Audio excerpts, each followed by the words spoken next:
South India Shopping Mall, The Wedding Mantra, Sarikotta Wedding Collection, South India Shopping Mall.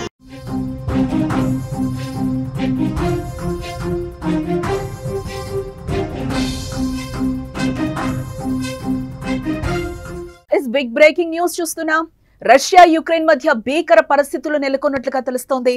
పోటాపోటీ దాడులతో యుద్ధం తీవ్ర రూపం దాల్చిందని చెప్పుకోవచ్చు.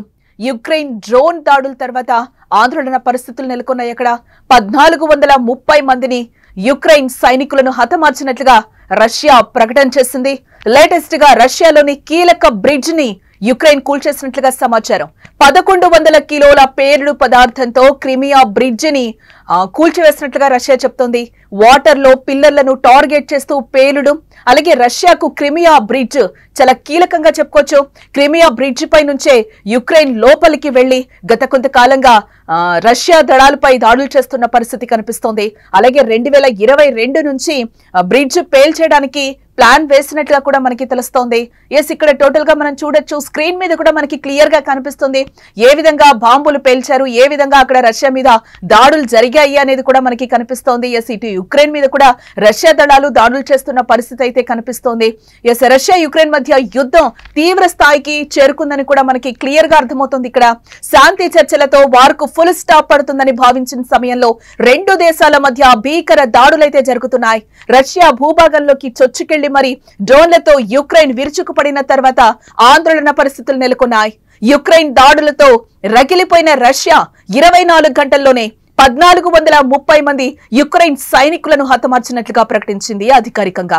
అటు తాము కూడా 1100 మంది రష్యా సైనికులను హతమార్చినట్లు యుక్రెయిన్ తెలిపింది. తాజాగా రష్యాకు మరో షాక్ తగిలినట్లుగా తెలుస్తోంది. రష్యాను క్రిమియాతో కలిపే బ్రిడ్జ్ ను యుక్రెయిన్ పేల్చివేసింది. నీటిలో బాంబ్ పెట్టి యుక్రెయిన్ ఆర్మీ భారీ పేలుడు జరిపింది. బ్రిడ్జ్ పిల్లర్లకు 1100 కేజీల TNT బాంబ్ అమర్చారు.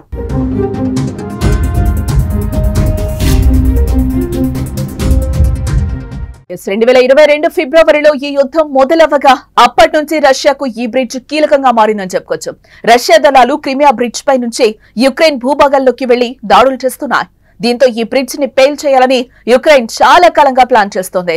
2022, 2023లో కూడా క్రిమియా బ్రిడ్జ్ ని పేల్చేయగా మళ్లీ మరొకసారి దానిపై దాడి చేసింది. దీంతో క్రిమియా రష్యా మధ్య రాకపోకలు పూర్తిగా నిలిచిపోయాయి. ఇంతకాలంగా యుద్ధంలో రష్యాది పై చేయి కాగా ఇటీవల కాలంలో మనం చూస్తున్నాం యుక్రెయిన్ ఊహించని విధంగా దాడులు చేస్తోందని చెప్పుకోవచ్చు. డ్రోన్ దాడితో ప్రపంచాన్నే ఆశ్చర్యపరిచిందని చెప్పుకోవచ్చు. స్పైడర్ వెబ్ పేరుతో భారీ ఎత్తున డ్రోన్ దాడులు చేసి 7 బిలియన్ల విలువైన 41 విమానాలను ధ్వంసం చేయడం రష్యాకు మింగుడు పడని విషయంగా మనకి తెలుస్తోంది.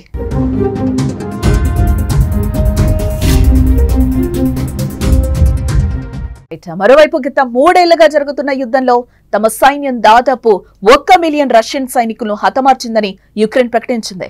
యుద్ధంలో మొత్తంగా 9,90,800 మంది రష్యా సైనికులు చనిపోయారని, అందులో 1100 మంది సైనికులు గత 24 గంటల్లోనే ప్రాణాలు కోల్పోయారని ప్రకటించింది.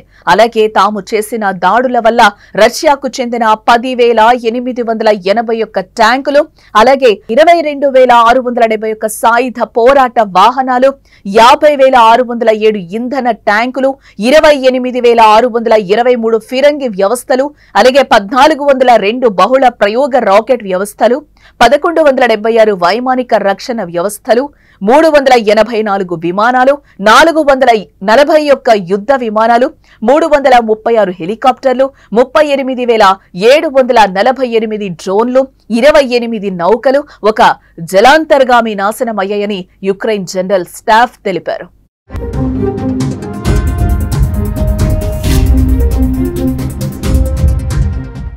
మూడేళ్లుగా కొనసాగుతున్న రష్యా యుక్రెయిన్ యుద్ధానికి ముగింపు పలికేందుకు చేపట్టిన ప్రయత్నాలు ఈసారి కూడా సఫలం కాలేదని తెలుస్తోంది.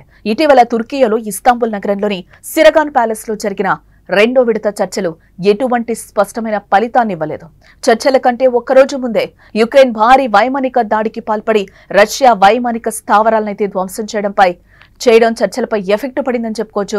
చర్చలకు తుర్కీయే విదేశాంగ శాఖ మంత్రి హకాన్ ఫిదాన్ అధ్యక్షత వహించగా యుక్రెయిన్ తరపున రక్షణ మంత్రి రుస్తెం ఉమెరోవ్, రష్యా తరపున అధ్యక్షుడు పుతిన్ సలహాదారు వ్లాదిమిర్ మెడిన్స్కీ పాల్గొన్నారు.